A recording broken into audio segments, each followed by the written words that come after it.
베드로후서 3장 10절 말씀에서 14절까지 말씀을 봉독하겠습니다.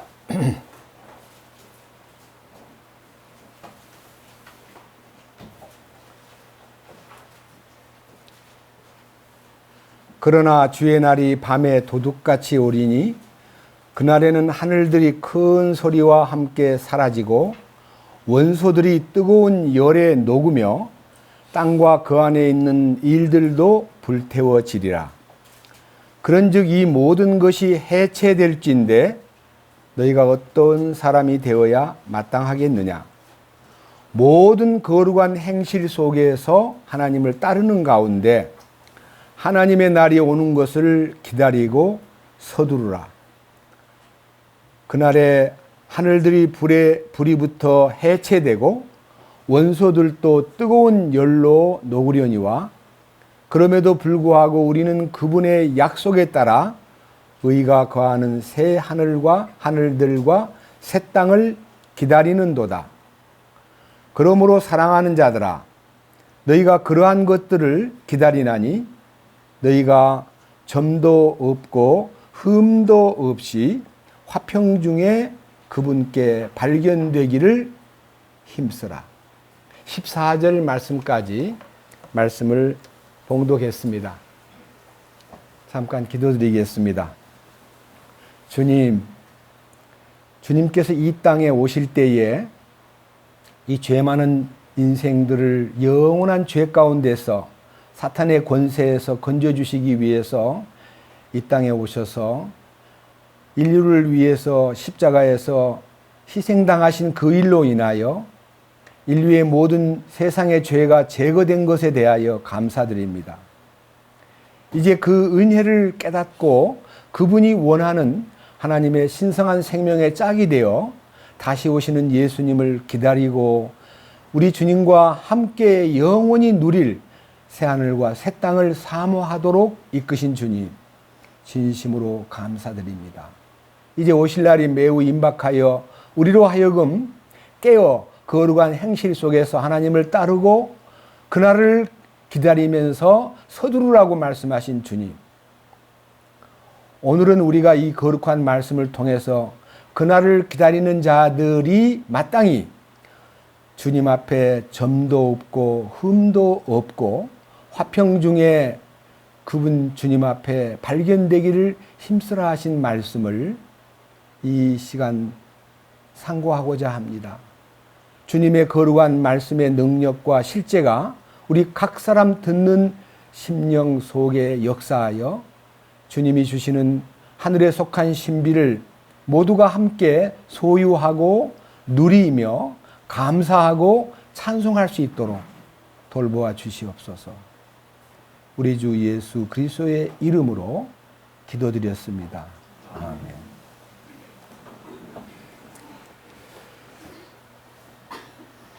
지난 주간은 집회였기 때문에 이 말씀을 덮어두고 부활 생명으로 이끄는 주님의 놀라운 손길에 대해서 말씀을 나누었고, 오늘은 이 지난 4월 말에 이 베드로후서 3장 10절에서부터 13절까지 주의 날이 밤에 도둑같이 온다는 것에 대해서 은밀히 나타나시는 주님에 대한 이 재림의 내용은 성도들을 이 땅에서 불러가는 놀라운 신비에 속한 얘기고요.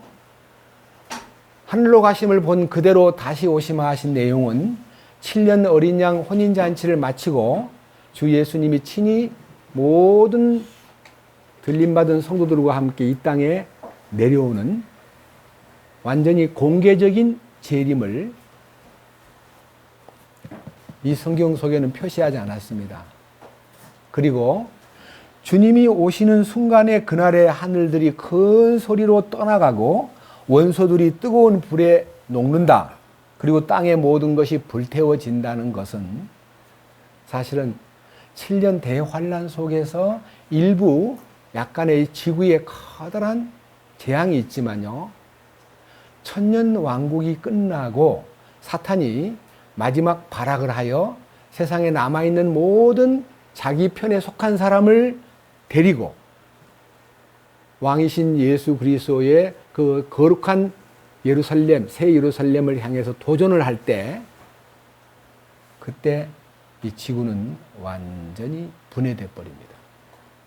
그래서 이 일에 대해서 1007년 동안의 역사를 사도 베드로께서 간략하게 이렇게 3절 속에 다 응집이 되어 있지만요,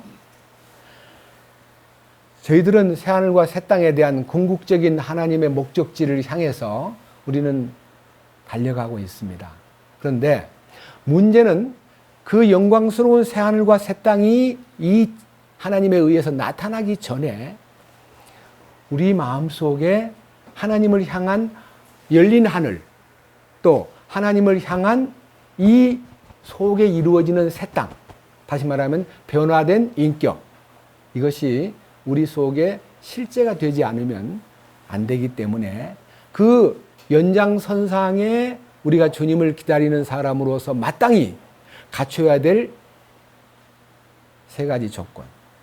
여기 14절에 그러므로 사랑하는 자들아 너희가 그러한 것들, 그러니까요, 주의 날이 밤에 도둑같이 온다, 아니면 영광스럽게 공개된 재림에 동참한다, 또 영광스러운 새하늘과 새 땅을 기다리는 사람으로서, 그런 뜻입니다.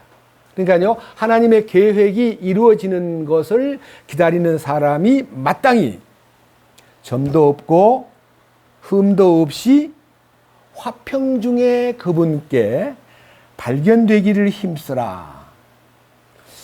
이 마지막 용어가요, 그분께 발견되기를 힘쓰라 하니까요, 우리가 노력을 하라는 건가?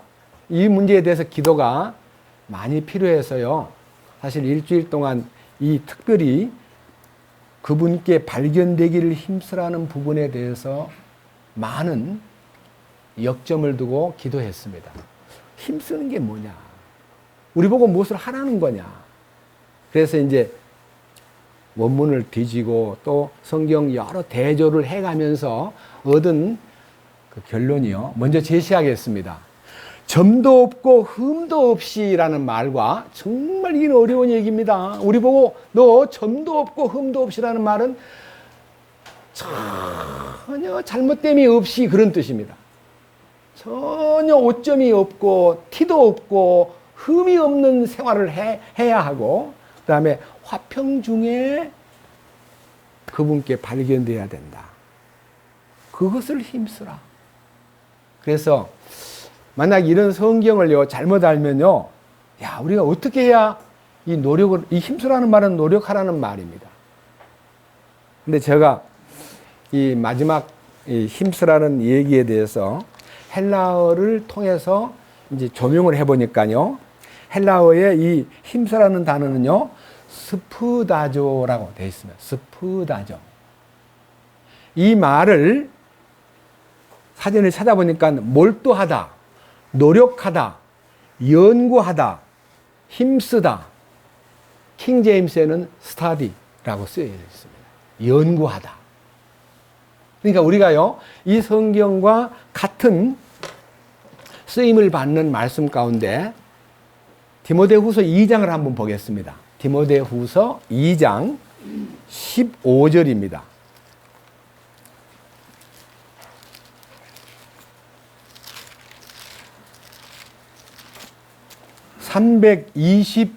(322페이지입니다) 디모데후서 2장 15절.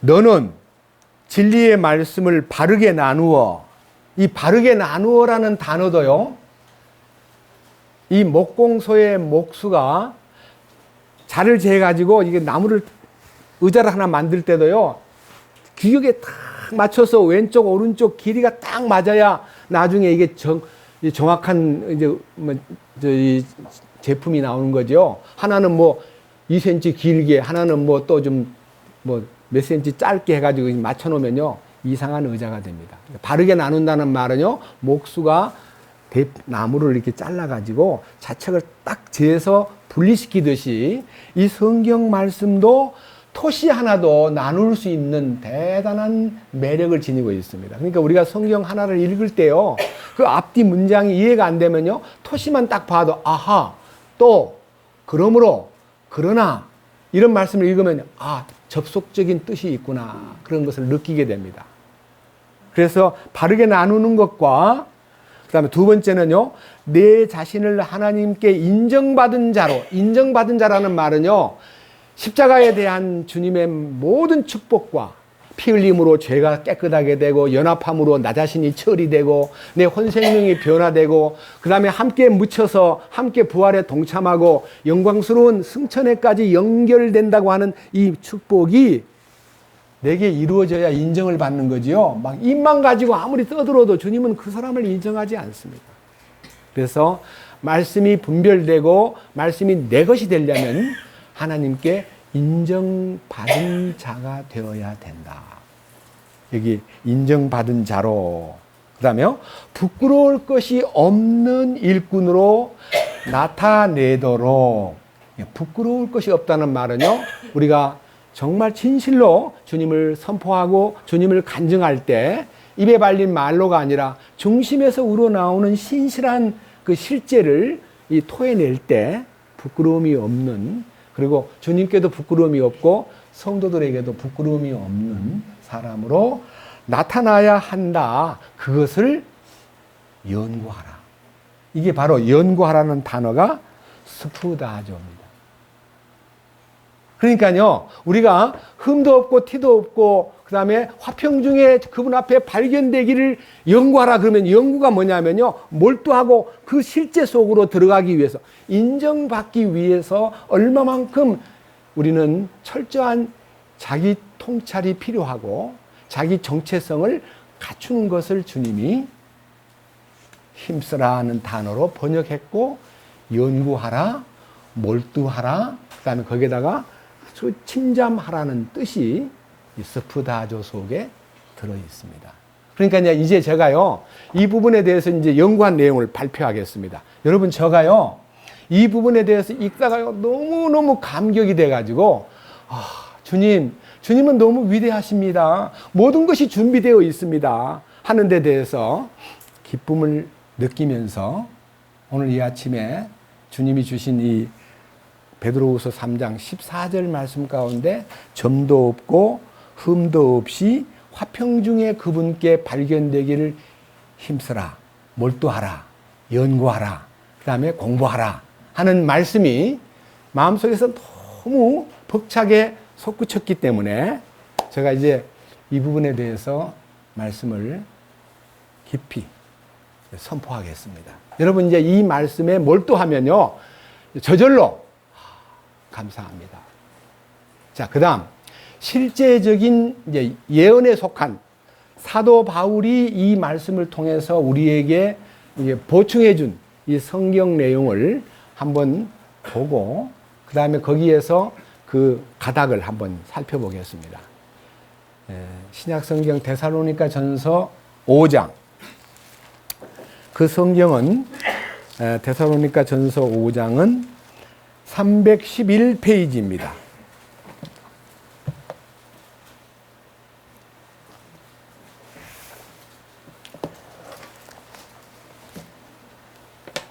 데살로니가 전서 5장 23절.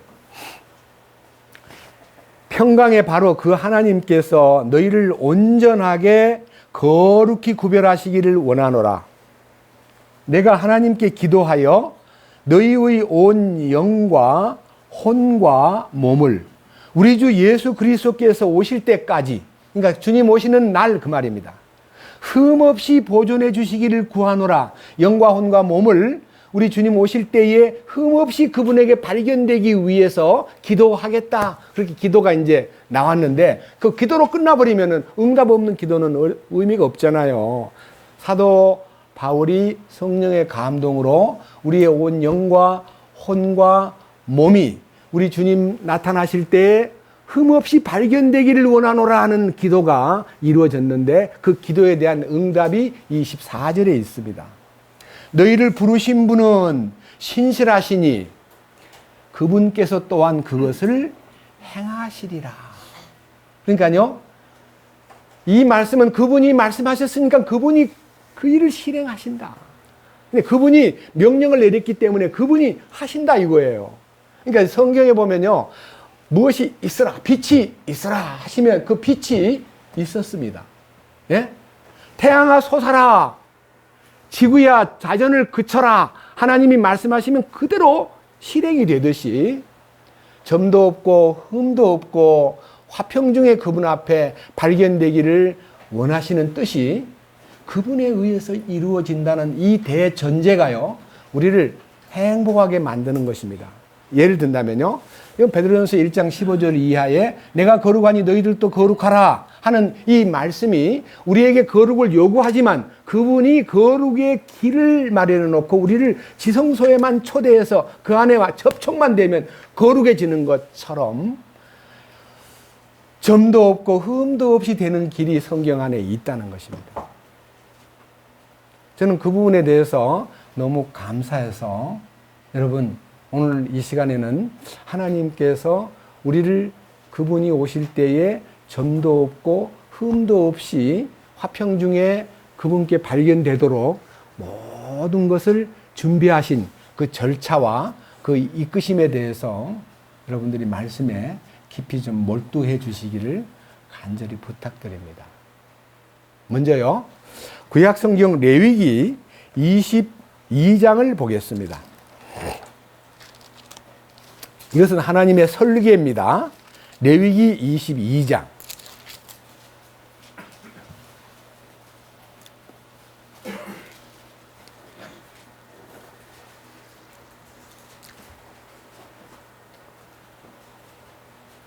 (19절입니다) 159페이지입니다. 레위기 22장 19절.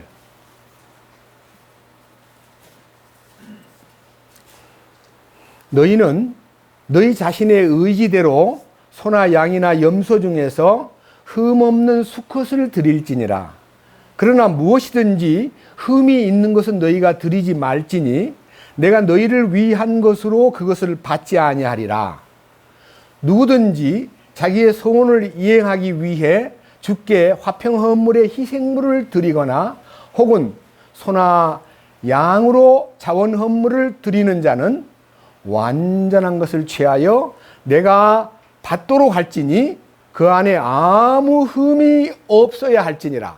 그러니까 제물은, 하나님께 드리는 제물은 일체 흠이 없는 완전한 것으로 드려라.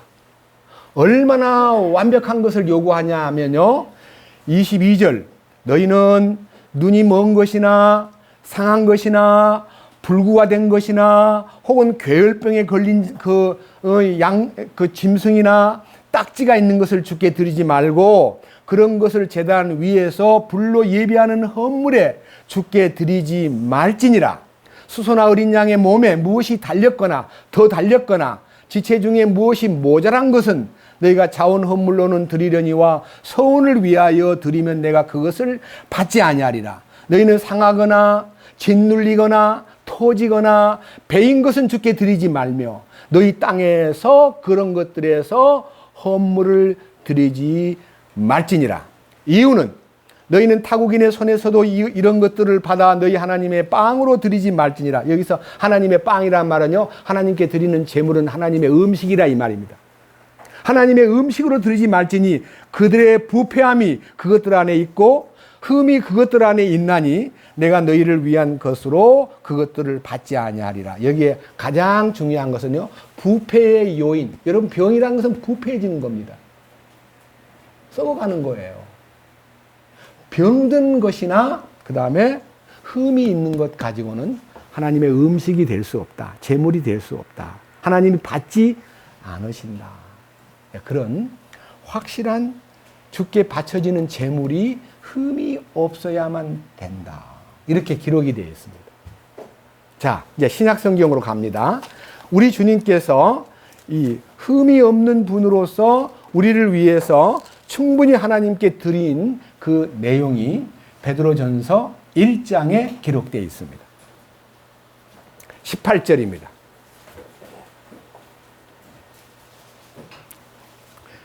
(354페이지입니다) 신약성경 354페이지.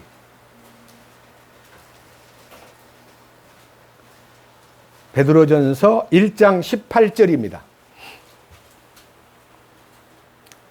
너희가 알거니와 너희 조상들로부터 전통으로 물려받은 너희의 헛된 행실에서 너희가 구속받은 것은 은이나 금같이 썩을 것들로 된 것이 아니요 오직 흠도 없고 점도 없는 어린 양의 피 같은 그리스도의 보배로운 피로 된 것이니라. 여기에 흠도 없고 점도 없는 어린 양의 피라는 말은요, 레위기 22장에 기록되어 있는 하나님이 점도 없고 흠도 없고 어떤 병도 어떤 지체가 더하거나 빠지거나 눈이 멀거나 절거나 상하거나 이런 것들을 제물로 삼지 말아라고 완벽한 것을 요구했던 하나님께서 예수 그리스도께서 이 땅에 흠도 없고 점도 없고 조금도 부패함이 없는 분으로 이 땅에 오셔가지고 우리들의 죄를 그분이 보배로운 피를 흘려서 영원히 용서했다. 그래서 예수님이 흠도 없고 점도 없고 조금이라도 부패함이 없는 분으로서 완벽한 제물로 하나님께 드려졌다. 이것을 이제 입증하는 성경입니다. 조금 앞으로 가가지고요, 히브리서를 한번 보겠습니다. 히브리서, 이제는요, 9장으로 갑니다. 히브리서 9장.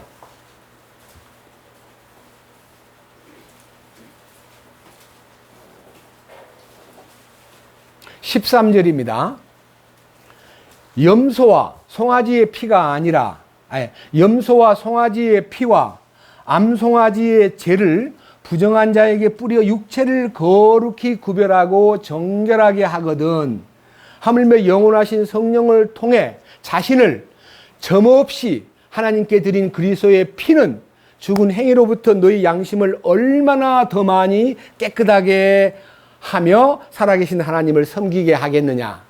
그러니까요, 구약시대 때 하나님 섬기는 방법으로 깨끗한 제물을 바침으로써 하나님 앞에 떳떳이 제사를 드렸는데, 이제 예수님을 통해서 하늘의 지성소에 하나님 앞에 드려진 피와 그분이 희생하신 그 희생의 결과로 너희의 양심을 깨끗하게 하고 너희를 거룩하게 만들고 너희를 하나님을 섬길 수 있도록 자격을 부여하는 일에 대해서 말씀하신 겁니다.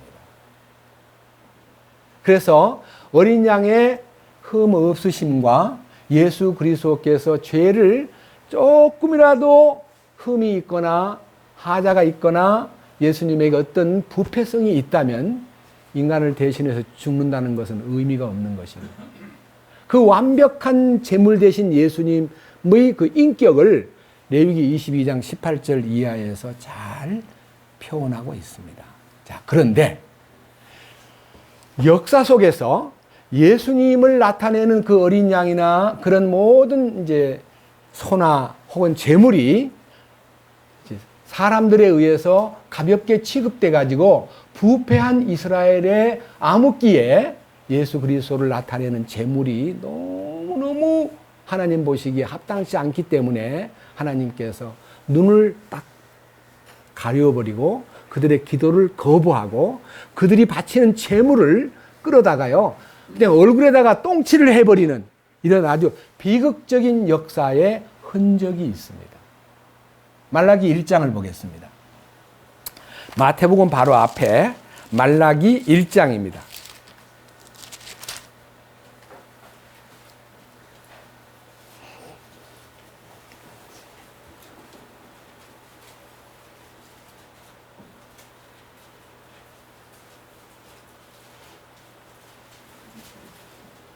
(8절) 말라기는 1147페이지에 있습니다. 말라기 1장 8절. 만군의 주가 말하노라. 너희가 눈먼 것을 희생물로 드리면 그것이 악하지 아니하냐? 너희가 다리 저는 것과 병든 것을 드리면 그것이 악하지 아니하냐? 이제 그것을 내 총독에게 드려보라. 그가 너를 기뻐하겠으며 네 외모를 용납하겠느냐? 그다음 10절. 만군의 주가 말하노라. 너희 가운데 조금이라도 받지 아니하고 문들을 닫을 자가 과연 누구냐? 또 너희가 조금이라도 받지 아니하면 내 제단에 불을 피우지 아니하는도다. 내가 너희를 기뻐하지 아니하며 너희 손에서 헌물도 받지 아니하리라. 그 다음에 12절. 그러나 너희는 말하기를 주의 상은 더러워졌고 그 상의 열매 곧 그분의 먹을 것은 없인 여겨도 된다 하므로 내 이름을 더럽혔느니라. 만군의 주가 말하노라. 너희가 또한 이르기를 보라 그 일이 얼마나 피곤한가 하며 그 일을 향하여 코웃음치고 찢긴 것과 다리 저는 것과 병든 것을 가져왔느니라. 주가 말하노라. 너희가 이같이 허물을 가져왔으니 내가 너희 손에서 이것을 받겠느냐? 그러나 속이는 자 곧 자기 양떼에 수컷이 있는데도 서운한 뒤에 부패한 것으로 주에게 희생물을 드리는 자는 저주를 받으리라. 여기에요. 이스라엘 민족이 부패한 이 암흑기 말라기 시대에 병든 짐승, 절름발이 양, 눈먼 양을 갖다가 제물로 삼았다는 것입니다. 하나님께서 그것을 보시고요, 너무 섭섭하게 생각하시고 분노하면서 오히려 이제 저주를 선언하셨는데, 자, 얼마만큼만 이 일을 집행하는 2장 1절 부패한 제사장들에게 말씀하시기를 얼마나 하나님이 언짢고 답답하기 때문에 3절 봅니다. 말라기 2장 3절. 보라 내가 너희 씨를 썩게 하며 똥 곧 너희의 엄숙한 명절들의 똥을 너희 얼굴에 바르리니 사람이 너희를 그 똥과 함께 취하여 가리라. 그러니까요, 제사장들이 부패하여 하나님 앞에 병든 제물을 바친 대가로 그 제물의 똥을, 명절에 버린 그 똥들을, 짐승의 똥들을 끌고다가 너희 얼굴에다 발라주리라 그랬습니다. 이게 얼마나 수치스러운 모습입니까? 이게 이제 이 말라기에 나타나 있는 제사장들이 부패함으로써 저질려진 하나님의 거룩한 제물을 오염시킨 모습이 있었습니다. 오늘날 많은 이 현대 시대에도 마찬가지입니다. 십자가라는 것은요, 영원히 그 무엇과도 거래할 수 없는요, 이 우주 가운데서 가장 이 창조 역사보다 더 중요한 하나님 자신이 인간의 몸을 입고 오셔가지고 십자가에 돌아가시고 그 다음에 그분이 다시 부활하시고 그분이 승천하신 이것이 이 인류의 복음의 핵심인데, 이 십자가를 이용해가지고 얼마나 많은 사람들이 하나님의 뜻을 왜곡시키고 십자가를 다른 복음으로 꾸며가지고 사람들을 사기치는가 하는 것에 대해서 말씀을 보여주신 것입니다. 그 대신요, 이제 이것을 바치는 사람, 그러니까 제사를 드리는 제사장과 또 우리들도 주님이 우리를 부르실 때 우리를 무엇으로 불렀습니까? 예? 우리를 잃어버린 죄인을 주님이 구원해가지고 우리로 하여금 주님이 만들어 놓은 제물과, 그러니까 주님의 희생 대신 십자가의 그 희생과 그 놀라운 능력을 들고 가서 하나님께 드리는 제사장으로 우리를 삼으셨다고 베드로를 통해서 이렇게 얘기합니다. 들어봅시다. 신약성경 베드로전서 2장을 보겠습니다. 베드로전서 2장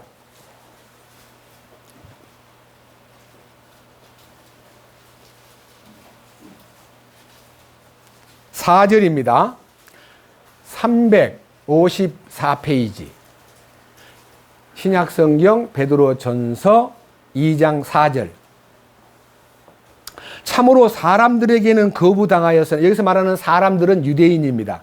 유대인들에게와 로마 사람들에게는 거부당했으나 하나님께는 선정받은 돌, 곧 보배로운 사한돌이신 그분께 나와 너희도 살아있는 돌로서 영적 집으로 건축되고 예수 그리스도를 통해 하나님께 받으실 만한 영적 희생물을 드리는, 주님의 그 희생물을 드리는 거룩한 제사장이 되었도다. 우리는 지금 현재 양 잡거나 소를 잡거나 비둘기를 잡아가지고 그 피를 들고 나가는 게 아니라 주님이 흘리신 그 피값과 그 희생제물을 들고 하나님 저는 이 보혈을 의지하여 주 앞에 나왔습니다.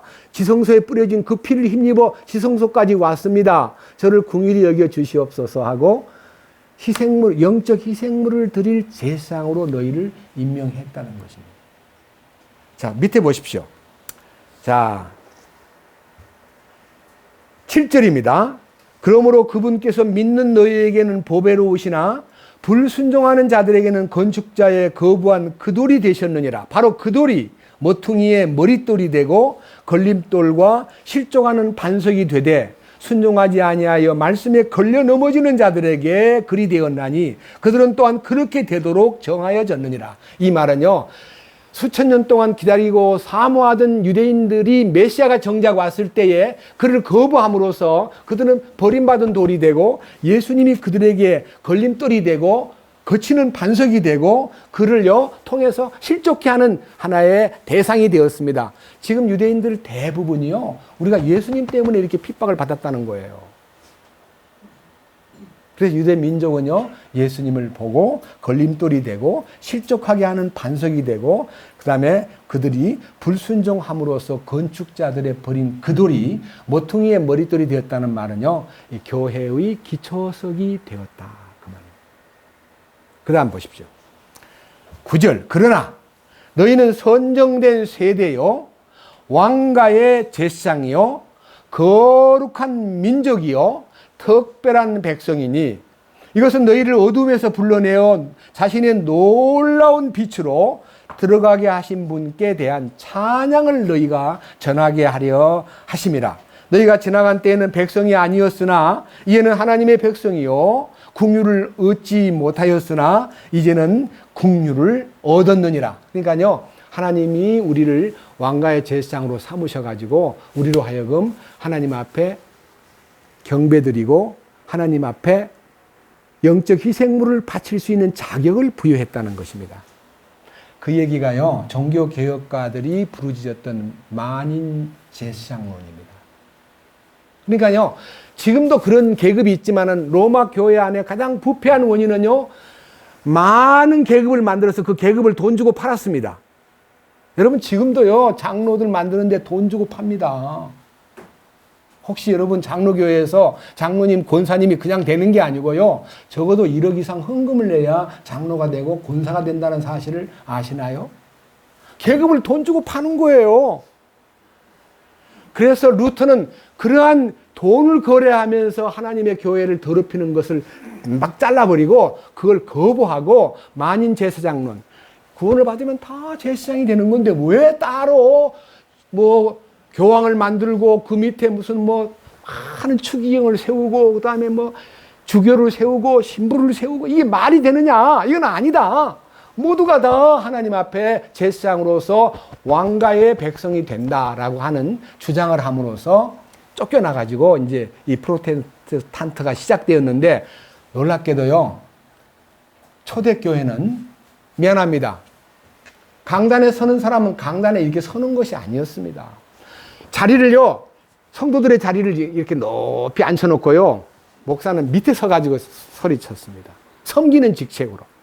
근데 이게 서서히, 이 목사님 말씀을 전할 때, 이제 권위를 세우려면 위로 세워야 된다 해가지고, 이 단을 하나 높여가지고, 여기 서 있는 저는 못마땅합니다. 저는 마음에서 못마땅합니다. 저는 여러분 앞에 군림할 자격이 없습니다. 우리 모두가 다 왕가의 제사장들입니다. 자, 계시록 1장으로 봅니다. 1장.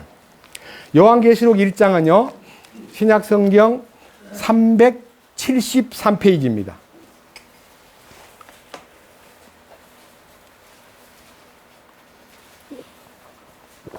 5절. 또 신실한 증인이시요 죽은 자들 중에서 처음 나신 분이시며, 죽은 자들이 다 함께 첫 열매가 되는 그 예수님에게 포함이 되었지만요, 처음 열매로 나타나신 분은 땅의 왕들의 통치자이신 예수 그리스도로부터 은혜와 평강이 너희에게 있기를 원하노라. 자, 이제 여기서 깊이 이제 여기 우리라는 단어가 나오면 자기를 거기다 포함시키세요. 우리를 사랑하사 하는 것은 나를 사랑하사 자신의 피로 나의 죄들에서 나를 씻으시고, 하나님 곧 자신의 아버지를 위하여 나를 왕과 제사장으로 삼으신 분께, 그분께 영광과 통치가 영원 무궁토록 있기를 원합니다 하는 이제 고백입니다. 나를 구원하여 가지고 그냥 죄사함 받았으니까 열심히 살아야 된다, 말씀 전하는 주의 종을 섬기고 뭐 교회를 섬기고, 이거 다 꾸민 얘기예요. 섬기는 건 그분만 섬기면 다 되게 되어 있습니다. 자, 그분을 섬긴다는 게 뭡니까? 그분은 바로 몸으로 나타났기 때문에 성도를 섬기는 것도 그분을 섬기는 것의 하나의 표현입니다. 그래서 보이지 않는 하나님을 사랑합니다 라고 말하면서 보이는 성도에게 냉정하고 사람들을 이렇게 무시하면 그건 거짓말이라고 그랬습니다. 성도를 섬기는 겁니다. 뭐 하려고? 섬기는 것을 배워야 나중에 왕이 될 때 섬기는 왕이 된다는 것입니다. 통치하는 왕으로 우리를 세운 거 아닙니다. 조금 넘겨보세요. 뒤로. 5장으로 갑니다. 요한계시록 5장.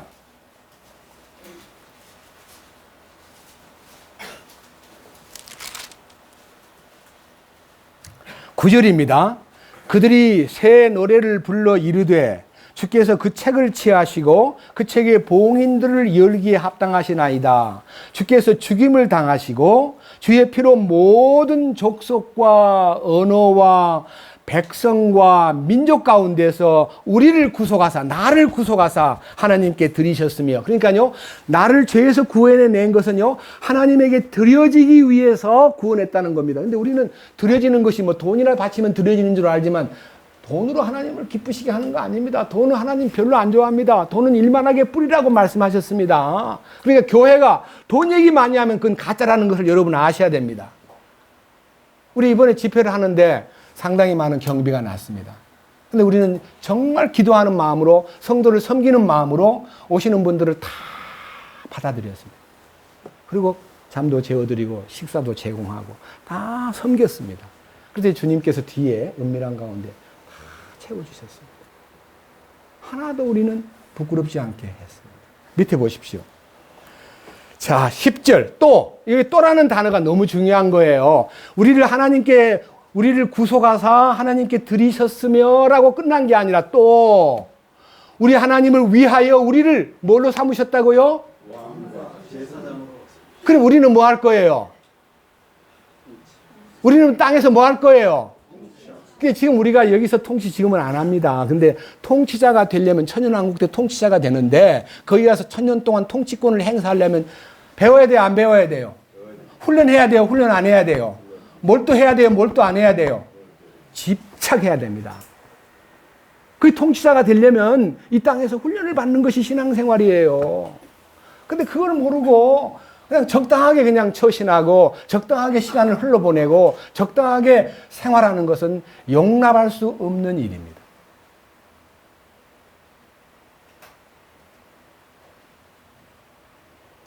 그래서 이 부분에 대해서 깊은 하나님의 계획에 합당한 신앙생활을 우리가 영위하고 그것을 항상 목표로 삼고 달려가는 것이 우리의 신앙생활입니다. 자, 이제 레위기 21장으로 가겠습니다. 자, 앞으로 넘기셔가지고 레위기 21장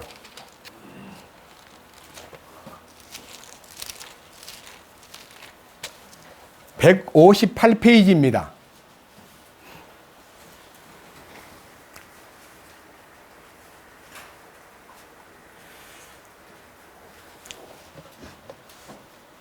(16절부터) 봅니다.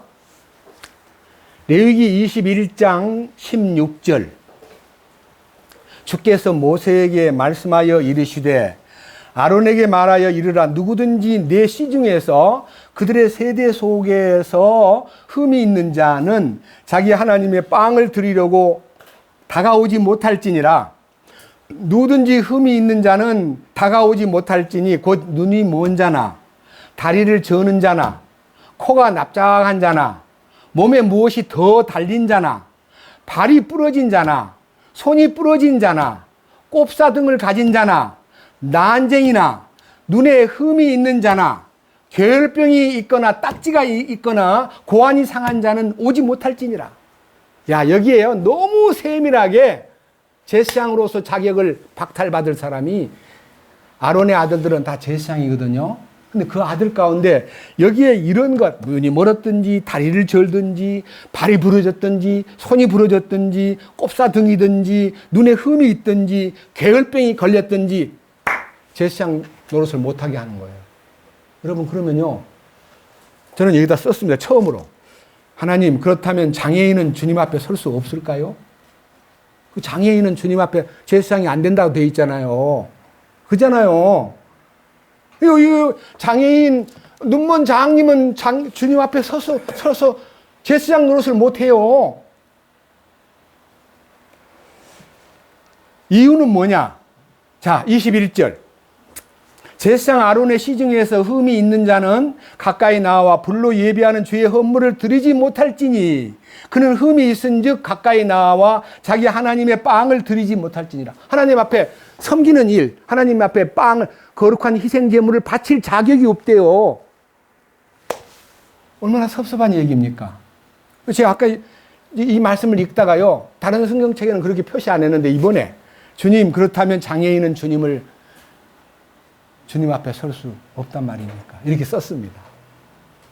여러분, 마음에서 그런 생각 안 들어요? 그러면 죄사함 받고 주님의 은혜로 산다는 사람들이 제사장이 되었고 왕가의 통치권자를 나중에 부여받을 사람으로 훈련을 하고 있는데요. 흠이 있다, 점이 있다는 말은 문제가 있다는 뜻이에요. 밑에 보십시오. 자, 22절. 그는 자기 하나님의 빵과 지극히 거룩한 것과 거룩한 것을 먹을 터이나, 먹기는 해요. 먹기는 하는데 23절. 휘장 안에는 들어가지 못한다. 휘장은 지성소입니다. 지성소 안에 못 들어온대요. 휘장 안에는 들어가지 못하며 또 제단에 가까이 가지도 못해요. 이는 그가 흠이 있기 때문이에요. 제가 이 성경을 읽다가요, 오래 기도했습니다. 주님, 그러면 우리 가운데 이런 문제에 100% 완벽한, 이게 전부 다 몸에 관련된 거 아니에요, 몸. 이 보세요. 눈이 멀었다, 눈. 다리를 전다, 다리. 코가 납작하다? 뭐 코가 납작한 게 뭐 그렇게 문제가 됩니까? 성경에 코가 납작한 자래요. 그 다음에 몸에 무엇이 달린 자, 뭐 혹이 달리거나 뭐 이렇게. 우리 어머니도 돌아가시기 전에 등 뒤에가 뭐 혹이 너무 커가지고 하도 어려움을 당하시길래 한복을 입으면 뭐 뒤에가 볼록이 나오고 그래서 변목사님 병원에 가서 외과 수술을 받았습니다. 제가 혹이요, 뭉쳐있는 혹이 있더라고요. 여러분, 혹이 어디엔가 붙어있는 사람이 있습니다. 그 다음에 꼽사등, 난쟁이, 키가 작은 사람. 키가 작은 게 자기가 작고 싶어서 작아졌어요? 타고났는데 난쟁이가 됐다. 눈에 흠이 있는 자 하는데 눈에 흠이 있는 게 뭔가 했더니요, 다른 사전에 보니까 백내장을 말해. 백내장, 녹내장. 저도 지금 백내장이 걸려서 수술 좀 받았거든요. 성경 보니까 눈이 너무 나빠져가지고 백내장 수술 한쪽은 받았으면 아직 한쪽은 덜 받고요. 그럼 백내장, 괴혈병 있는 사람, 뭐 딱지가 있는 사람, 이런 여러 가지 조건에서 불합격 받을 사람의 항목이 있는데 이건 뭐를 얘기하는 겁니까? 만약 이거를요, 그냥 이걸 적용해가지고, 당신은 지성소에 못 들어갑니다. 당신은 안 됩니다 하고 막았다면요, 이 장애를 가진 사람이 얼마나 서럽고 안타깝겠습니까? 맞지 않아요? 자, 주님 오셔가지고 이 부분에 대해서, 이건 예언이에요. 예언.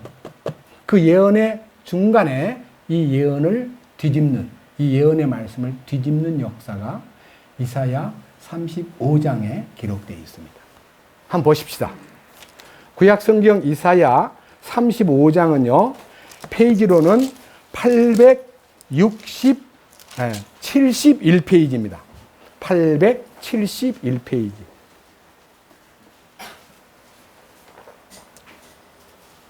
1절.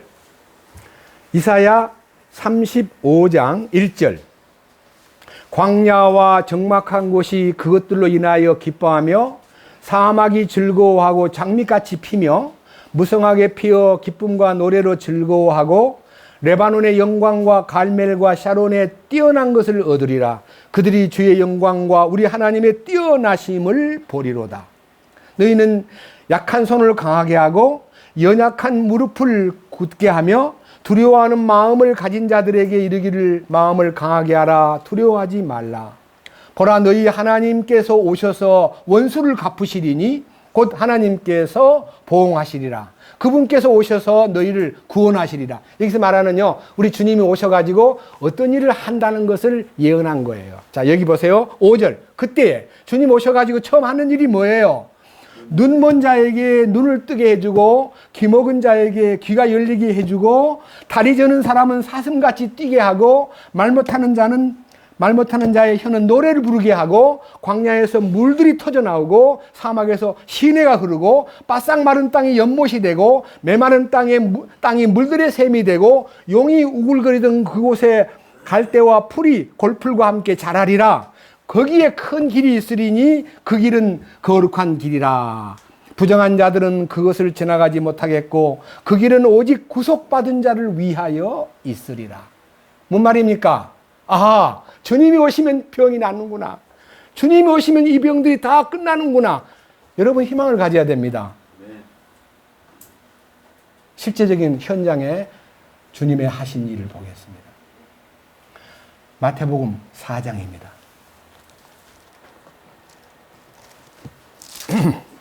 신약성경 5페이지입니다. 마태복음 4장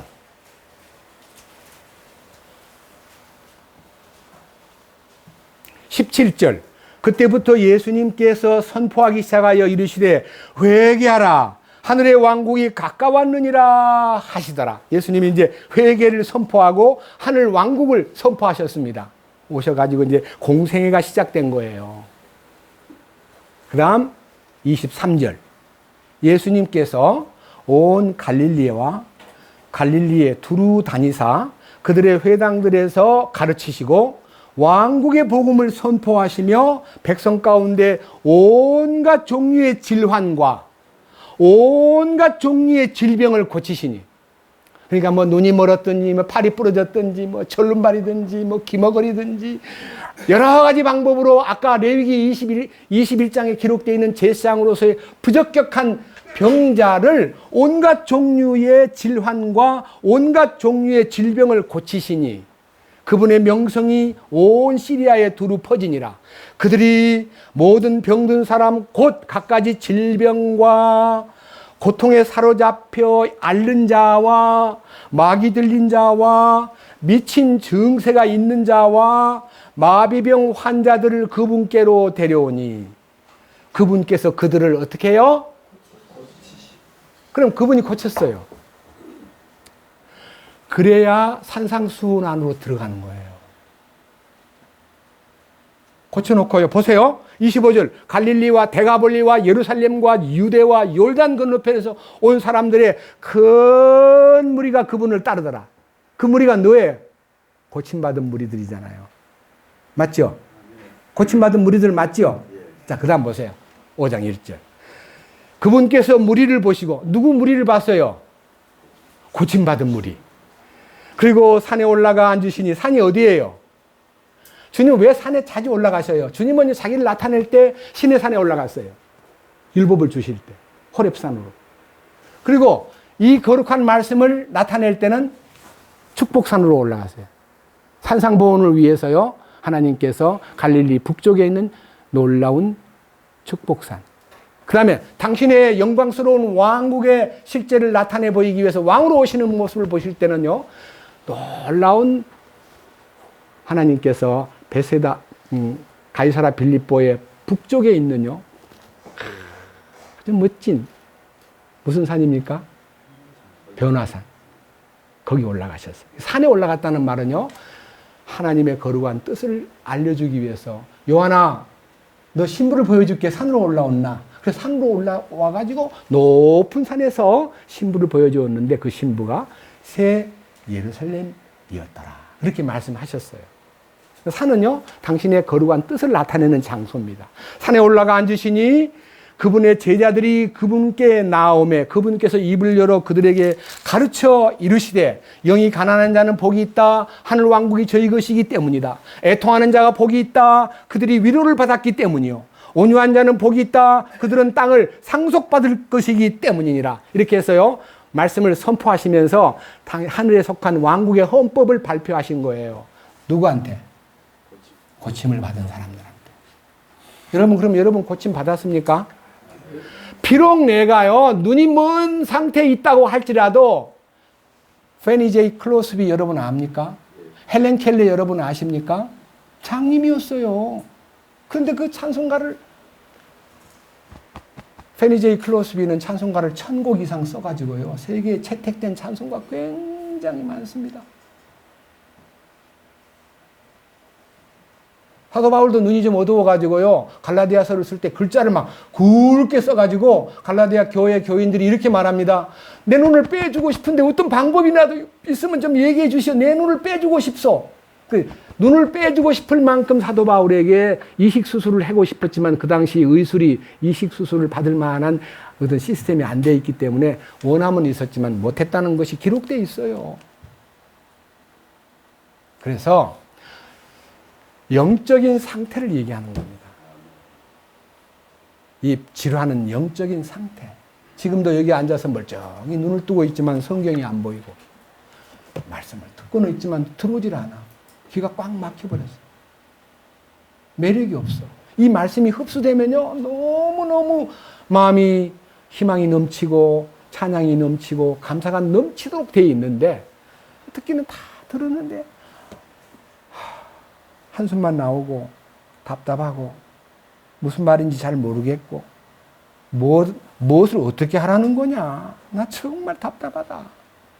그런 분들이 있습니다. 영적으로 기가 막힌 사람, 눈이 어두워져 있는 사람, 마음이 답답한 사람, 그리고 시체가 이제 마치 중풍병이 들려가지고 마음은 원하지만은 뛰지도 못하고 걷지도 못하는 사람이 있듯이 영적으로 병든 사람이 많다는 겁니다. 이사야 61장으로 갑니다. 이사야 61장.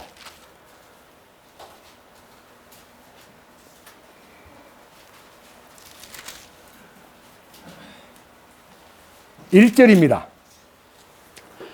899페이지입니다. 이사야 61장.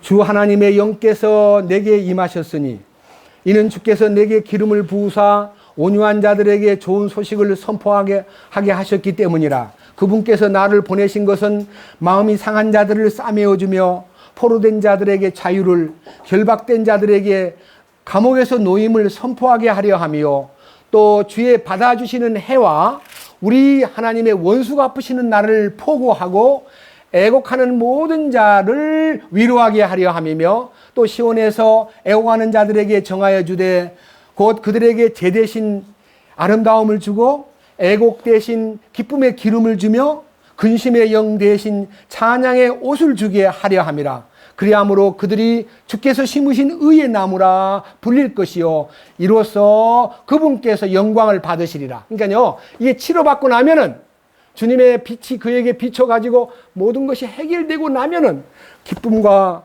찬양과 의가 솟구친다는 겁니다. 그런 사람에게 6절. 오직 너는 주의 제사장이라는 이름을 받으리라. 사람들이 너희를 가리켜 우리 하나님의 사역자라 하리니. 얼마나 놀라운 일입니까? 이 변화가 되면 제사장으로서의 자격을 받게 되고 그 일로 인해서 이렇게 기뻐할 수밖에 없는 10절을 보겠습니다. 내가 주를 크게 기뻐합니다. 내 혼이 내 하나님을 기뻐합니다. 이는 마치 신랑이 장식으로 자기를 꾸미고 신부가 보석으로 자기를 단장하는 것 같이 그분께서 구원의 옷으로 나를 입히시고, 구원의 옷은 속옷입니다. 의의 겉옷으로 나를 덮으셨기 때문이라. 의의 겉옷은 혼의 구원을 받아야만 입는 하나님의 의입니다. 부활 생명의 상징입니다. 네? 주님의 죽으심으로 인해서 구원이 속에 이루어졌지만요, 겉옷은 의의 행실이요, 겉옷은 부활의 능력이요, 겉옷은 주님 앞에 나타나가지고 영광스럽게 보이는 옷입니다. 그 옷을 입으셔야 됩니다. 이번 집회 기간 동안에 그 약속이 보혈로 인해서 죄들만 깨끗게 된 것이 아니라 죄의 뿌리도 완벽하게 제거되었다. 그것을 마음속에서 받아들이고 나면은요, 그 마음속에요, 11절, 땅이 자기 싹을 내며 동산이 자기 안에서 뿌려진 것들을 솟아나게 하는 것 같이 땅에다 씨를 뿌리면 싹이 나고 그 다음에 거기서 솟아난 이파랭이가 피고 꽃이 피고 열매를 맺는 것처럼 주 하나님께서 의와 찬양을 모든 민족들 앞에 솟아나게 하시리라. 의와 찬양이 뭡니까? 의는 부활 능력이에요. 찬양은 뭡니까? 그 결과로 입술의 열매가 입술로 막 생활 속에 찬양이 흘러가는 겁니다. 꼭 교회만 와서 찬송 부르는 거 아닙니다. 생활 속에서. 또 길 가다가 찬송 부르려면 남들 보기에 이상하다 말 들을까 봐 내 마음에 한 노래가 있잖아요. 내 마음에 한 노래 있어. 나 즐겁게 늘 부르네. 마음에 찬양이 있는 거예요. 그리고 감사가 넘쳐요. 이게 이제 제사장된 자격으로서 그분 앞에 발견되기 위해서는요, 우리가 거기에 집착하고 연구하고 공부하고 스푸다조라는 그 말이, 힘쓰라는 말이요, 우리로 하여금 주님이 보시는 이 축복 속에 들어가 가지고요, 주님 너무너무 감사합니다. 그 제가 어저께 어떤 분을 제 집에 찾아오신 분이요, 몸이 안 좋더라고요. 그래서 제가 이 얘기를 조금 생각이 나서 얘기했습니다. 머리가 맑으면 몸이 맑아요, 안 맑아요? 머리가 띵하면, 아니 실제 머리 아프신 분, 머리가 띵하고 머리가 막 무거우면 몸이 말을 안 들어요. 머리가 고장나면 다리도 절고, 머리가 고장나면 말도 어눌해지고, 머리가 고장나면 팔도 못 쓰고, 그게 다 머리 때문에 그런 거 아니에요? 우리 주님이 머리인데 고장났어요, 안 났어요? 근데 왜 몸이 이렇게 고장이 났어요? 뭐 때문에 그래요? 안 붙어 있으니까 그래요. 안 붙어 있으니까. 자, 에베소 4장. 에베소서 4장입니다.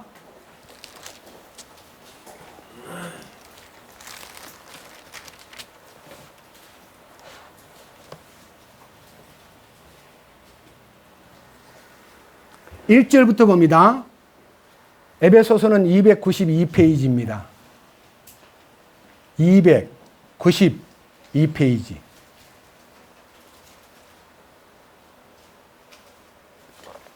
1절. 4장 1절입니다. 그러므로 주의 갇힌 자 된 내가 너희에게 간청하노니 너희는 너희를 부르실 때 허락하신 그 부르심에 합당하게 걷고, 부르실 때 허락하신 거, 그 허락하신 것이 뭐냐? 여러분, 이 성경 읽을 때 좀 이상하지 않아요? 이게 옥중 편지예요. 사도 바울이 옥중에 갇혀 있다 그랬어요? 주님에게 갇혀 있다 그랬어요?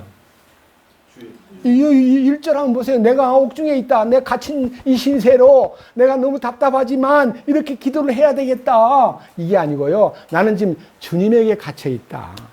그러니까 옥중에 있는 것이 옥중같이 안 보이는 거예요. 주님 안에 갇혀 있기 때문에 내 몸은 옥중에 들어있지만 내 마음과 내 영은 항상 열려있고 나를 누구도 막을 자가 없다는 그 마음으로요, 바깥의 세상에 자유롭게 사는 형제들에게 내가 간청하는 기도를 하는데, 주님이 우리를 부르실 때 허락하신 그 부르심에 합당하게 살아야 되지 않겠냐?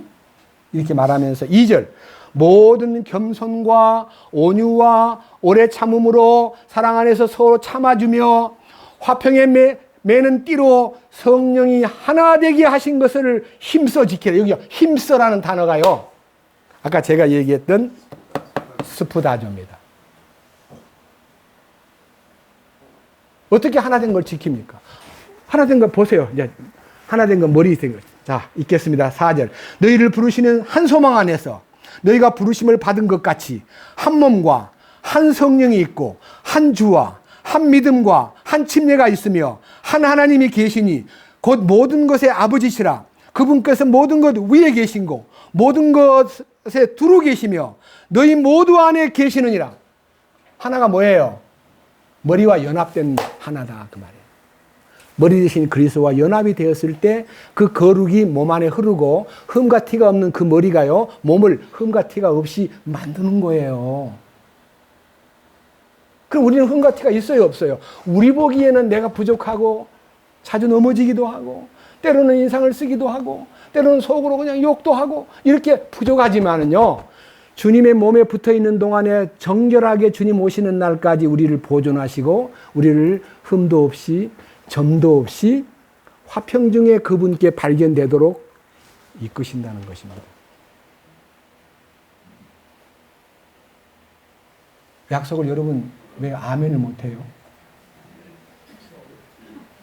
제가 실제를 제시하기 위해서, 이 실제 결론입니다. 에베소 5장. 자, 한 장 넘겨보세요. 26절. 294페이지 에베소 5장 26절. 이것은 그분께서 말씀을 통해 물로 씻음으로, 말씀이 뭐냐, 여기서 말하는 말씀은 로고스가 아닙니다. 레마입니다. 레마. 참으로 말씀이 통과돼 가지고 자기 속에 레마로 이 말씀이 나타나면 물로 씻음으로 교회를 거룩히 구별하고 정결하게 하려 하시며, 또 그것을 통해서 점도 없고 주름도 없고 그런 것이 없는 영광스러운 교회로 자기를 위해 제시하려 하심이며. 여러분 한번 물어봅시다. 제가 어떤 작품을 만들어 가지고 이제 어디다가 제시한다면요, 제 작품에 조금이라도 오점이 있고 문제가 있으면 작품이 문제가 있잖아요. 저 그림 그리신 분도 있고 저 글씨 쓰신 분도 있는데요, 자기가 처음에 써놓고요, 마음에 안 든다, 이 글자가 이 중간에 너무 균형이 안 맞잖아, 이거는 어디 갖다 놓고 작품이라 할 수 없지. 저도 붓글씨를 배워가지고 논문을 썼는데요, 글자 하나가 안 되기 때문에 확 던져버리고 다시 썼습니다. 선생님이 합격할 때까지 수십 장을 썼습니다. 써가지고 제시된 내용에다 마지막 선생님이 저보고 호를 하나 부여하고 싶은데, 다 호가 있어요. 그래서 저는 다른 글자는 모르겠습니다. 저는 새벽을 사랑합니다. 새벽 효자를 하나 넣어주십시오. 그 새벽 효자를 넣은 호를 하나 선생님이 딱 부여해가지고 호를 도장 파가지고 꽝 찍고 필요했습니다. 저도 논문을 써봤습니다. 저분도 아마 논문일지도 모릅니다. 제시하기 위해서 흠없는 걸 제시하듯이요, 신부를 하나님 앞에 떡 세울 때요, 아니 구질구질한 신부를 데리고 와가지고 여러분 신부의 보석 단장하는 귀걸이든지 목걸이든지 반지든지 누가 준 거여야 돼요? 신랑이 준 선물이어야지. 신랑이 준 선물이 부족하다고 신부가 옛날 애인한테 받은 귀걸이를 떡 차고 나와가지고 딱 섰는데 신랑 말, 그 귀걸이는 어디서 났어? 그러니까 옛날 친구한테서 얻은 거. 그러면 어찌 돼요? 그 하나 때문에 이혼당할지도 몰라요. 네 나한테 서는 사람이 어떻게 네 옛날 애인한테서 얻은 거 가지고 그걸 단장하고 나왔다는 거, 그건 나를 무시하는 거 아니냐? 안 그러겠어요? 저는 제가 실수한 얘기 하나 하겠습니다. 우리 장모님이 저를 엄청 사랑했어요.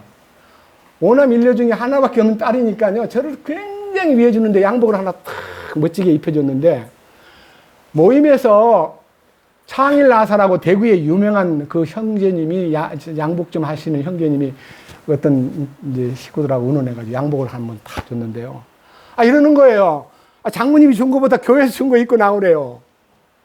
그래서 이 불광동 수양관에서 권 목사님 결혼식 주례할 때 장모님이 준 거 안 입고요, 이게 탁 교회에서 준 거 입고 또 나갔더니 장모님이 그냥 굉장히 세상에 신부하고 잘 살아라고 내가 준 옷을 입고 나와야 되지, 어떻게 딴 사람이 준 옷을 입고 나왔을까 해가지고요, 결혼식 끝나고 난 다음에 막 침울한 그 모습을 보고요, 제가 그때는 좀 철이 없었는 것 같아요. 교회에서 준 거 입고 나왔는데 좀 양해해 주십시오. 제가 부족했는데 이해해 주시면 고맙겠습니다 해야 할 텐데요, 제가 뭐 잘난 것처럼 큰 소리를 쳤거든요.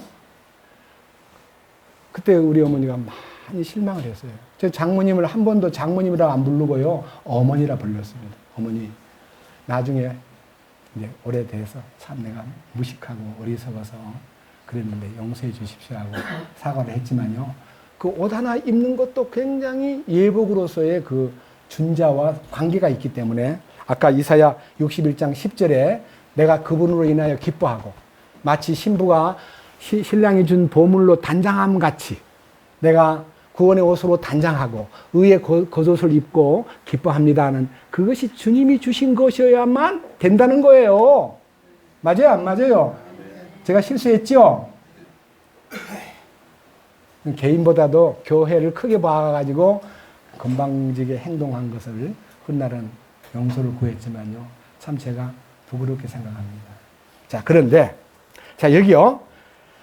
다시 봅니다. 27절. 또 그것을 누구냐면 신부를 그 말이에요. 신부를 점이나 주름이나 그런 것이 없는 영광스러운 교회로 자기를 위해 제시하려 함이라. 그리고 교회가 거룩하고 뭐가 없게 하려 함이라? 누가요? 누가? 우리 주님이 교회를 흠이 없고 주름 잡힌 것이 없고 점도 없는 영광스러운 교회로 세우려고 이와 같이 남자들도 마땅히 자기 아내를 자기 몸같이 사랑할지니 자기 아내를 사랑하는 자는 자기를 사랑하느니라. 지금까지 아무도 자기 육체를 미워한 적이 없고 오히려 그것을 양육하고 소중히 여기기를 주께서 교회에게 하신 것 같이 하나니 우리는 그분의 몸과 그분의 살과 그분의 뼈들에 속한 지체들이라. 아까 여러분 레위기 21장의 18절 이하에 눈, 손, 귀, 코, 그리고 모든 지체가 다 몸 안에 있죠? 그걸 주님이 완전케 하기 위해서 그런 하자에 있는 부분을 일일이 다 짚어서 말씀하셨고, 주님이 당신의 영광스러운 십자가 능력으로 우리를 깨끗게 할 뿐만 아니라 거룩해 하시고, 그리고 하나님 앞에 흠도 없고 점도 없고 주름도 없는 사람으로 제시해 주시려고 우리를 완전케 하시는 분이라는 것을 밝혀준 성경입니다. 이 말씀 믿습니까? 네. 그럼 우리는 흠이 있어요, 없어요? 누가 우리 보고 뭐라 해도 문제 없어요. 여러분 물어봅시다. 내 아이가 아무리 못생겨도 세상에서 우리 아이를 보고 누가 못생겼다 그러면 기분 좋을 사람 어디 있습니까? 그래도 우리 아이가 최고로 예쁜 거 아니요? 그래야 사랑을 하고 기르지. 아, 우리 애가 어떻게 저 애보다 코가 납작하냐. 아이고, 우리 애가 어떻게 좀 길쭉해야 되는데 어떻게 동글동글하냐. 우리 애가 이렇게 머리가 작냐. 아이고, 우리 애가 눈이 작아. 쌍꺼풀이 아니야. 바꿀까? 바꿀 수 있어요? 다른 애하고? 못 바꿔요. 자기가 낳은 자식이 가장 예쁜 거예요. 우리 주님은 우리 신부를, 이 교회를 가장 이쁘게 보고 흠과 티가 없도록 당신이 정결케 하시는 역사를 하시는데, 그 역사의 방법 중에 하나, 민수기 19장을 보겠습니다. 역사의 방법.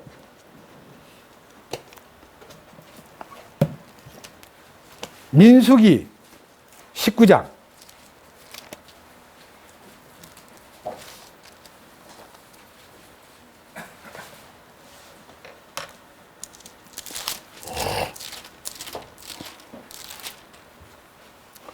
(2절) 주가 19장 201페이지입니다. 조금 못 찾은 분 계세요. 201페이지. 주가 명령한 율법의 규례가 이러하니라. 내가 이르노니 이스라엘 자손에게 말하여 그들이 점도 없고 흠도 없고 결코 몽에 매어 보지 아니한 붉은 암송아지를 내게 끌고 와라. 여러분 붉은 암송아지 얘기 들었습니까? 여러분 아마 들었을 거예요. 2000년도 딱 되기 직전에요. 붉은 암송아지 소식이 막 교회 안에 굉장히 크게 들렸고, 이스라엘이 제사를 드리기 위해서 제사장들을 훈련을 시키고 붉은 암송아지 목장을 개설해가지고 지금 붉은 암송아지가 생산되고 있다. 그런 얘기 들으셨죠? 적어도 뉴스를 들은 사람들은 17년 전 그 뉴스를 들었을 겁니다. 이게 붉은 암송아지입니다. 어디다 쓰려고 하냐 하면요. 자, 4절.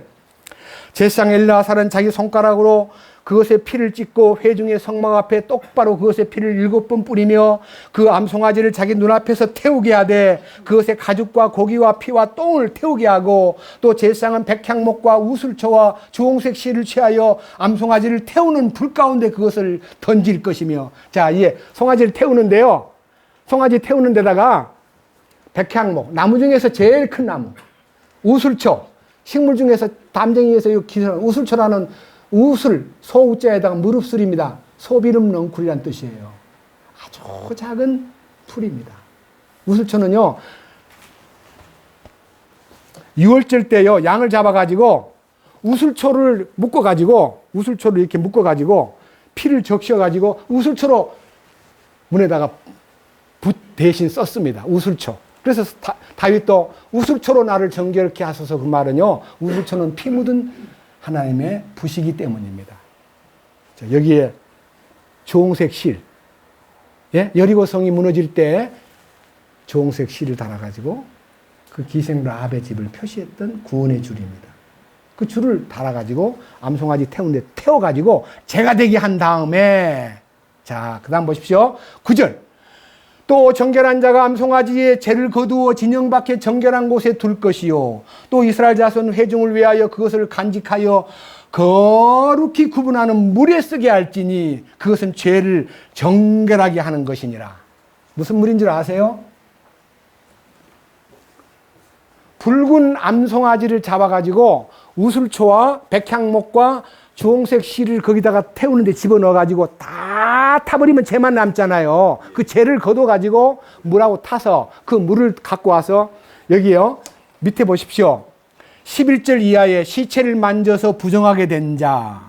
그 다음에 심지어는요, 13절. 누구든지 죽은 사람의 시체를 만지고 자기를 정결하게 하지 아니하는 자는 죄의 성막을 더럽히느니라. 그 혼은 이스라엘에게서 끊어지리니 거룩히 구분한 물을 그에게 뿌리지 아니하였으므로 그는 부정할 것이요 그의 부정함이 여전히 그에게 있느니라. 장막에서 사람이 죽을 때의 법은 이러하니 그 장막에 들어가는 모든 자와 그 장막에 있는 모든 자가 이래 동안 부정할 것이요 그릇에 붙잡아 맨 뚜껑이 없어 열어놓은 그릇도 부정하리라. 누구든지 빈들에서 칼에 죽은 자나 시체나 사람의 뼈나 무덤을 만진 자는 이래 동안 부정하리니 부정한 자를 위하여 그들의 죄를 정결케 하는 불태운 암송아지의 죄를 흐르는 물과 함께 그릇에 담아가지고 그 사람한테 그 물을 뿌릴 것이요. 여기에 20절에 보면 그 물을 뿌리는 자가 부정해서 깨끗게 된다. 물을 뿌리는 거예요. 뭔지 아세요? 자, 붉은 암송아지, 주님의 죽으심을 상징하는 대표적인 주님의 죽으심을 알리는 십자가의 그리스도를 상징합니다. 그리고요, 백향목, 죄 중에서 가장 높이 막 우뚝 솟은 사람들이 드러난 죄, 죄 중에서 제일 큰 죄, 이 죄 중에서 제일 큰 죄는 빅 사이즈입니다. 그 다음에요, 우슬초, 이거 풀이에요, 풀. 소비름 넝쿨 같은 작은 풀은 마음으로 지은 죄. 이게 스몰 사이즈입니다. 그 다음에 붉은색 줄, 주홍색, 붉은색 실. 이게 이제 구원의 상징인 구원의 줄입니다. 구원의 줄을 송아지하고 불탈 때 집어넣었다가 그 죄를 걷어가지고 물에다가, 물이 뭐야? 물로 씻어 말씀으로 깨끗하게 하는 말씀 속에 담긴 주님의 죽으심의 흔적이요, 보존돼 가지고 지금까지 그 물을 뿌리기만 뿌리면 우리는 거룩하게 되는 거예요. 죽음을 만지는 게 뭐예요? 세상에 빠진 거예요. 세상의 세력은 죽음의 세력이고 우리는 하늘에 속한 생명의 사람들인데 우리가 어쩌다가 보면 시체를 만질 수가 있어요. 죽은 사람 뼈를 만질 수도 있어요. 송장을 만질 수도 있어요. 그게 뭐예요? 우리가 부정을 타는 거예요. 그러면 그 물을 갖다가 샥 뿌리면 흠없이 되어버립니다. 주님은 우리를 위해서 그것도 준비해 놓은 거예요. 그래서 아까 에베소 5장에 물로 씻어 말씀으로 깨끗하게 하여 티도 없고 점도 없고 주름 잡힌 것도 없고 영광스러운 교회로 하나님 앞에 그를 제시하려 하십니다. 몸을 깨끗게 하시는 거예요. 확신합니까? 그러니까 우리는 어떻게 해야 돼요? 티도 없고 점도 없고 화평 중에 그분 앞에 발견되기를 뭐하라? 힘쓰는 게 뭐예요? 집착하고 몰두하고 주님 약속하신 거야. 내가 비록 부족해도 주님은 나를 깨끗게 하셨어. 에베소 5장 26절에 보니까 분명히 주님은 당신의 머리가 정결하기 때문에 몸도 깨끗게 하셨어요 하고 거기에 몰두하고 집착하고 연구하고 기도하고 매달리면 모든 문제가 저절로 이게 풀리는 거예요. 자, 에베소 다시 봅니다. 5장. 그래서 부부관계를 놓고 얘기할 뿐만 아니라 이렇게 결론을 내립니다. 30절. 우리는 그분의 몸과 그분의 살과 그분의 뼈들에 속한 지체들이니라. 이런 까닭에 남자가 자기 아버지와 어머니를 떠나 자기 아내와 결합하여 그들 둘이 한 육체가 될지니라. 이것은 큰 신비니라. 그러나 내가 그리스도와 교회에 대하여 말하노라. 이 부부관계의 원리라는 것은요, 남편이 아무리 잘나고 똑똑해도 그 아내를요, 자기의 수준으로 높여주는, 자기 아내의 흠이나 단점이나 모자란 점이나 이 인간적인 면에서 잘 못하는 어떤 성격을 보지 말고 그를 완벽하게 보라는 거예요. 여기 보세요. 23절. 이는 남편이 아내의 머리됨이 그리스도께서 교회의 머리되심과 같기 때문이라. 그분은 몸의 구원자니라. 그러므로 그리스도가 교회가 그리스도께 복종하듯 아내들도 모든 일에서 자기 남편에게 복종할지니라. 남편들아 너희 아내 사랑하기를 그리스도께서 교회를 사랑하사 교회를 위하여 자신을 주신 것 같이 하라. 이것은 그분께서 말씀을 통해 물로 씻음으로 교회를 거룩히 구별하고 정결하게 하려 하시며 또 그것을 교회를 점이나 주름이나 그런 것이 없는 영광스러운 교회로 자기를 위해 제시하려 하심이며 교회가 거룩하고 흠이 없게 하려 하심이라. 교회는 완벽하게 주님 머리 되심 안에서 흠이 없는 겁니다. 내가 아내가 참 미웠고 감당하기 어렵고 오래 살 것 같지 못하고 언젠가는 황혼이혼을 할 사람이 아닌가 하고, 여기 계신 분 가운데 저보고 형제님 제가 제 아내를 사랑할 수만 있다면 하나님이 살아계신 것을 믿겠습니다. 마음으로는 하나님 살아계신 것을 믿는데 왜 제가 제 아내를 사랑하지 못합니까? 라고 울부짖던 형제가 있었습니다. 주님 은혜 가운데 변화되고 나니까 아내를 사랑하기 시작했습니다. 지금 완벽하게는 못하지만요, 주님 날 사랑하신 것에 대한 강도가 점점 깊어갈수록 아내를 무조건 사랑하는 겁니다. 하나님이 우리에게 주신 가정을 회복시키는 길입니다. 여러분, 아무리 보기 싫어도, 아무리 내 마음에 안 들어도, 아무리 부족해도 사랑으로 감싸면 아름답게 보입니다. 주님이 우리를 사랑하셨기 때문에 흠도 없고 티도 없고 주름 잡힌 것도 없는 우리 보고 하는 말이, 너가 저렇게 못생겼니? 네 코가 그렇게 납작하니? 너 그렇게 다리를 저니? 너 그렇게 팔에 힘이 없니? 너 눈이 안 총명해? 이렇게 말하지 않습니다. 우리를 완벽하게 사랑하십니다. 저는 이 말씀에 대해서 결론을 내리겠습니다. 오늘 조금 시간이 걸리겠지만요. 결론. 다시 본문 보겠습니다. 베드로후서 3장 14절.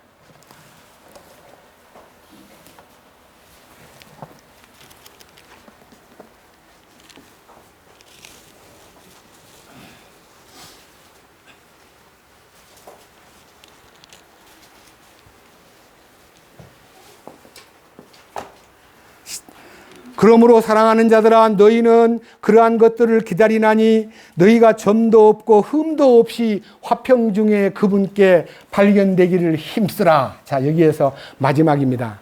우리는 어디에 머물러야 되냐면 화평 중에 거하는 것이 주님이 우리에게 하신 포인트입니다. 점도 없고 흠도 없는 것은 그분의 소관입니다. 왜? 우리를 그분이 점도 없고 흠도 없이 해주셨기 때문에. 문제는 화평 중에입니다. 이 화평 중에가 뭐냐? 사실은 이 화평이라는 말은 성경에 평안, 평강, 평화, 화평, 화해 다 같은 단어입니다. 그렇지만요, 화평 중에라는 말에 대한 단계가 있는데 이 단계를 여러분들이 스텝 바이 스텝으로요 훑어보면서 나는 과연 화평 중에 있는가를 테스트해 보십시오. 먼저 로마서 5장 1절입니다. 화평 중에. 로마서 5장 1절 230페이지입니다.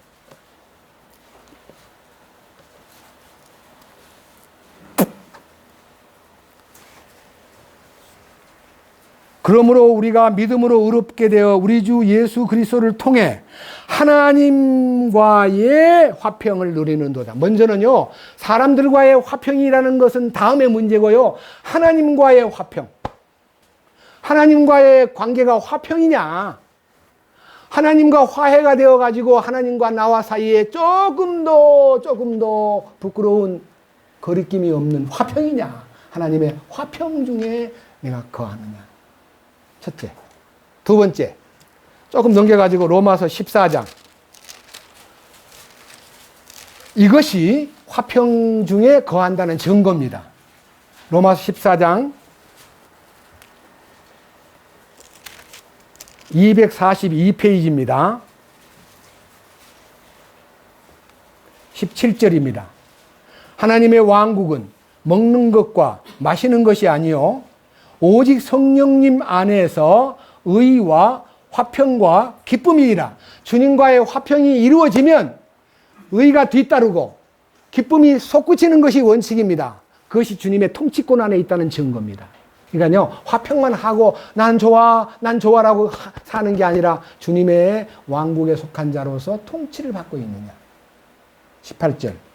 이것들 안에서 그리스도를 섬기는 자는 하나님께서 받아주시며 사람들에게도 인정을 받느니라. 그러므로 우리가 화평을 이루는 일들과 서로 세워주는 데 필요한 일들을 따를지니라. 마음에 화평이 있으면요, 남들을 세워주는 일에 몰두하고요, 그 다음에 또 화평을 이루는 일들과 서로를 세워주는 일에 대하여 필요한 일들을 따른다 그랬습니다. 그러니까요, 남들을 깎아내리거나 남들을 어렵게 만들지 않고요, 내가 희생하고 양보하고 내가 물러 앉아가지고 자꾸 남을 잘되게 만들려고 노력하는 모습이 화평을 이루는 대사의 역할이라는 것을 말씀드리고 싶습니다. 기억하십시오. 화평 중에 주님 앞에 발견되기 위해서 또 한 가지 중요한 얘기입니다. 앞으로 한 장 넘겨보세요. 로마서 12장 18절입니다. 가능하다면 너희가 할 수 있는 대로 모든 사람과 어떻게 하게 지내라고요? 믿는 우리 식구들하고만 화평을 가지고 지내는 게 아니라 믿지 않는 사람한테까지도 화평을 주라는 겁니다. 교회 와서는 화평하고 바깥에 나가서는 전쟁하면 안 되잖아요. 시장에 가서 물건 파는, 심지어는 콩나물 파는 아줌마한테 화평 안 하고 좀 더 주시오. 여러분, 깎으려면 좀 훌륭한 데서 깎고요, 그런 데서 깎지 마세요. 뭘 또 집어가지고 또 담아요. 그 어려운 장사꾼한테 네, 됐습니다. 그러고 와야지. 아, 좀 더 주세요 하고 손으로 퍽 집어가지고. 그건 안 좋은 거예요. 화평을 전하는 사람이 되라 이거예요.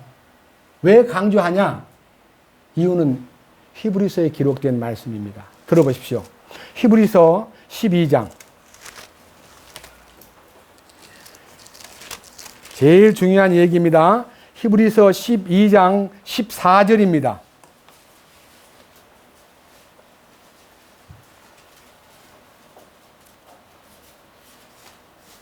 히브리서 12장 14절. 제가 지난번에 이거 외우자고 한번 선포한 적 있죠? 예, 외우고 삽시다. 다 같이 큰 소리로 읽겠습니다.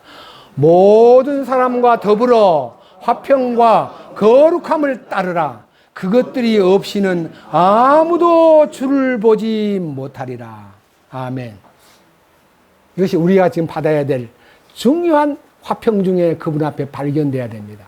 이것은 현재 진행형입니다.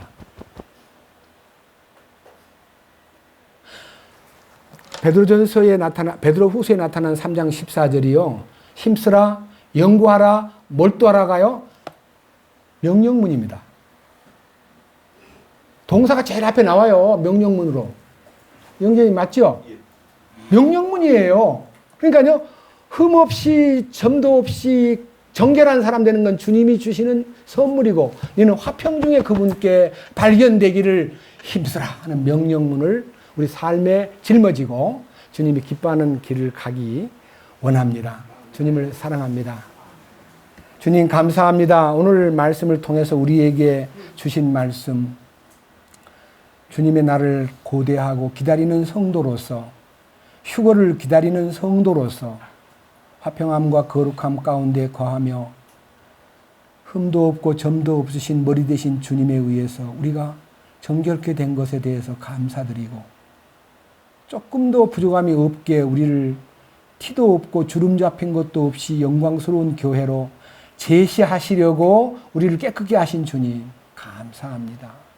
이제 우리는 화평 중에 우리 마음이 주께로 더 열려 있고 주님이 기뻐하는 바를 항상 수행하면서 이 땅에 남은 생애를 충성되고 신실하게 왕국에 훈련받는 사람으로서 주님 앞에 인정받는 사람으로 살게 하여 주옵소서. 우리 주 예수 그리스도의 이름으로 기도드렸습니다. 아멘.